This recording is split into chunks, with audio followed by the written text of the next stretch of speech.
সামনে IELTS exam.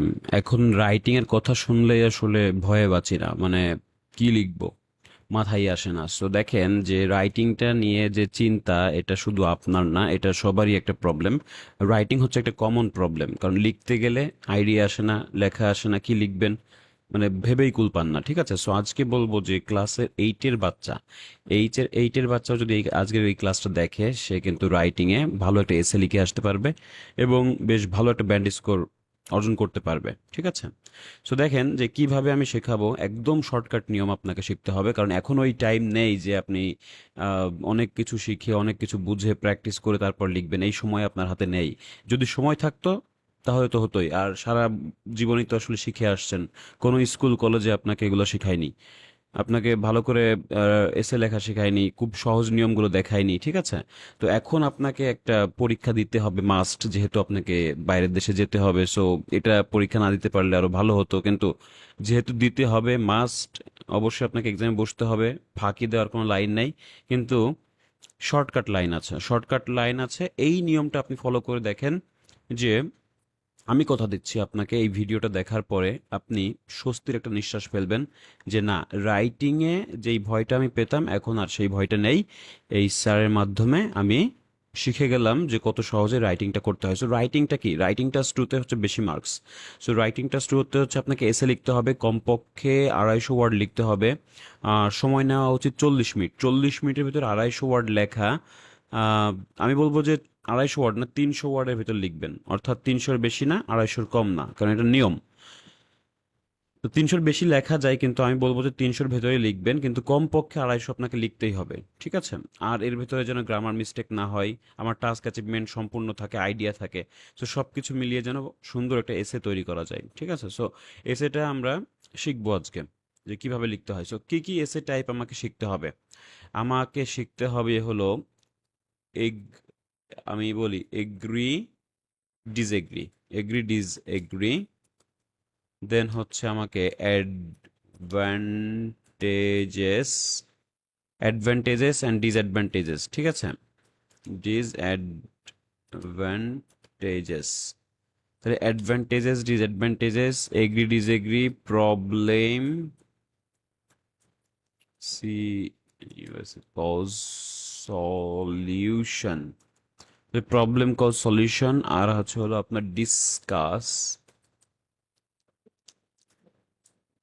Both views.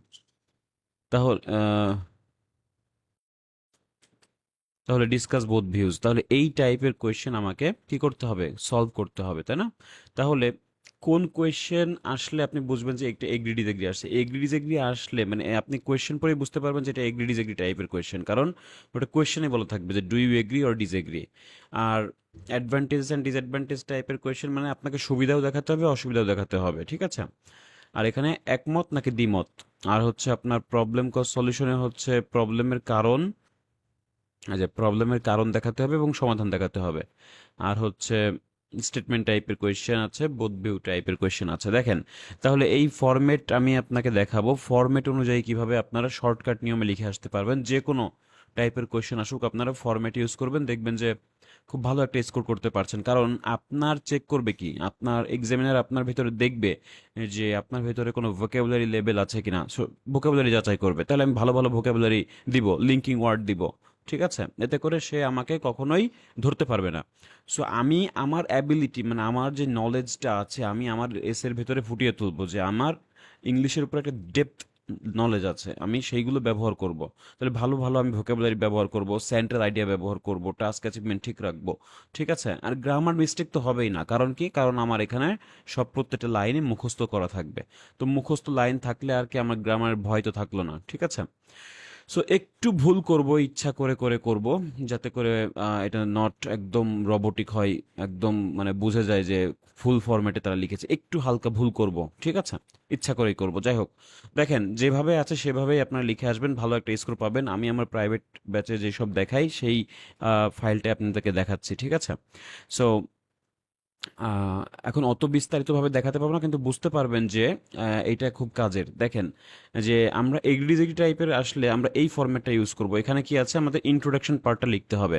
আমাদের body প্যারা 1, বডি প্যারা 2 আর কনক্লুশন। তাহলে ইন্ট্রোডাকশনে কি লিখবো? In this period of inflation, যদি টাকা পয়সার কথা হয় তাহলে এইটা, যদি টেকনোলজি রিলেটেড কিছু আসে তাহলে এইটা, অথবা মডার্নিটি অথবা গ্লোবালাইজেশন, বা প্রশ্ন অনুযায়ী আমি একটা ওয়ার্ড ব্যবহার করব। মেনি পিপল আর, তাহলে মেনি পিপল বিলিভ দ্যাট অমুক তমক অমুক। সো সেগুলো আমি স্টেটমেন্টটা প্যারাফ্রেজ করে বা রিফ্রেজ করে এখানে বসাবো।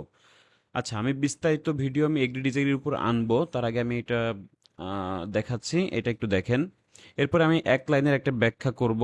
এই in my opinion I strongly, যদি এগ্রি করেন তাহলে এগ্রি, ডিসএগ্রি করলে ডিসএগ্রি উইথ দিস নোশন।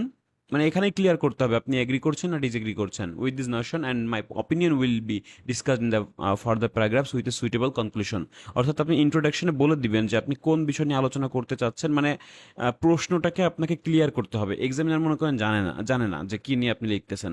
তো সেই ইন্ট্রোডাকশন দেখে যেন বুঝতে পারে যে কি প্রশ্নের উপর ভিত্তি করে আপনি কি বলতে চাচ্ছেন, আপনি কি এগ্রি করবেন না ডিসএগ্রি করবেন, সেটা আপনাকে আগে থেকেই ক্লিয়ার করতে হবে। ওকে, সো দেন কি আসতেছে, body paragraph 1। So body paragraph 1-এ আমরা কি করব? Supporting my agreement. যদি এগ্রি করেন, এখানে যদি এগ্রি লেখেন তাহলে অবশ্যই এগ্রিমেন্ট বলবেন। যদি ডিসএগ্রি করে থাকেন তাহলে এখানে ডিসএগ্রিমেন্ট বলতে হবে। আচ্ছা, যে কোনো একটা। তাহলে supporting my disagreement to the given statement I firmly believe that. So আমি দৃঢ়ভাবে বিশ্বাস করি।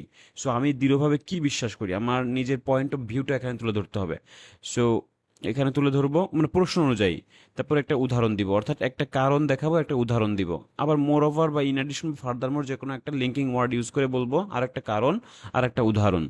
তাহলে কারণ উদাহরণ এভাবে দিয়ে আমি বডি প্যারা 1 ভরে ফেললাম। ঠিক আছে, শুধু আপনাকে আইডিয়া তো আপনাকে ভরতেই হবে, নাহলে একবারেই তো ছেড়ে দেওয়া যাবে না, সব তো মুখস্থ লেখা যাবে না। মনে করেন যে এখানে 30% আপনাকে একটু লিখতে হবেই, ঠিক আছে, 70% এখানে লেখা আছে। তারপরে দেখেন বডি প্যারা 2 কি আছে। বডি প্যারা 2-তে হচ্ছে explaining some of another supporting points in favour. যদি এগ্রি করে থাকেন তাহলে ফেভার, যদি ডিসএগ্রি করেন তাহলে এগেইনস্ট বলতে হবে। This statement it is true that, এটা সত্য যে, সত্য কি সেই কাহিনীটা বলবেন, কারণটা বলবেন, এর ফলাফলটা বলবেন। ঠিক আছে, তো এরকম আর একটা কারণ আর একটা ফলাফল আপনি দিবেন, অর্থাৎ সবই যেন এগ্রি বা ডিসএগ্রির পক্ষে যায়। আপনি যেটা করবেন সেটার পক্ষে যেতে হবে। যদি ডিসএগ্রি করেন তাহলে আপনার কথা যেন ডিসএগ্রির পক্ষেই থাকে।